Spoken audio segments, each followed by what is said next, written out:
भल्या पहाटे राजे उठले. त्यांनी स्नान आणि देवपूजा आटोपली. बाहेर तांबडं फुटलं होतं.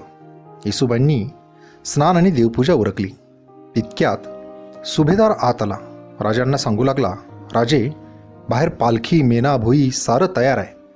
शंभूराजांनी काळजीनं ओढलेला येसूबाईंचा चेहरा बघितला. तसं ते बोलले, महाराणी, आपण इतक्या चिंताग्रस्त का दिसता? आपण पुढे निघा, आम्ही पाठोपाठ धावत्या घोड्यावर नेऊ. राजे, आजचा दिवस अशुभ वाटतोय, नका थांबू इथं. येसू, अगं असं कसं वागून चालेल आम्हाला? आम्ही या मुलखाचे राजे आहोत. काल रात्री त्या यादवांना शब्द दिलाय आम्ही.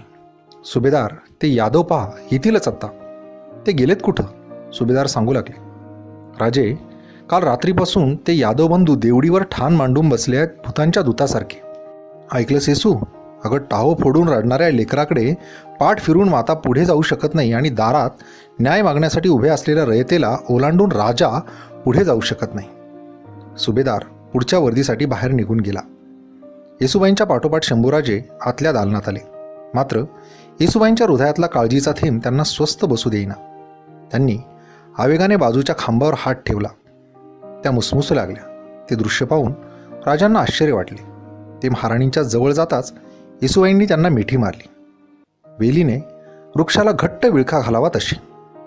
शंभूराजे काही न बोलता येसूबाईंच्या डोक्यावरून हात फिरू लागले.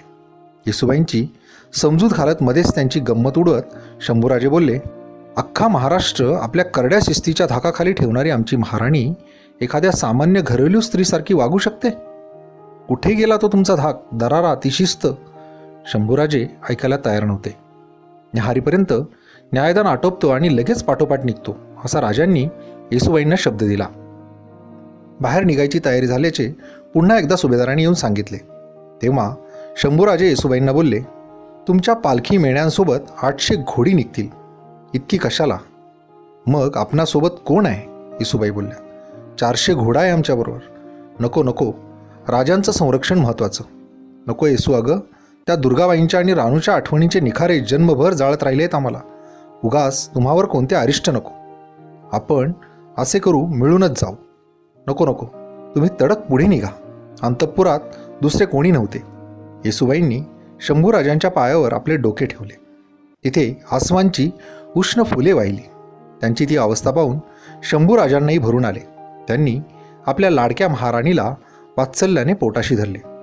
राजांच्या त्या घट्ट आणि उबदार मिठीमध्ये येसूबाईंना आपल्या पिताजी म्हणजेच पिलाजीरावांचीच याद झाली.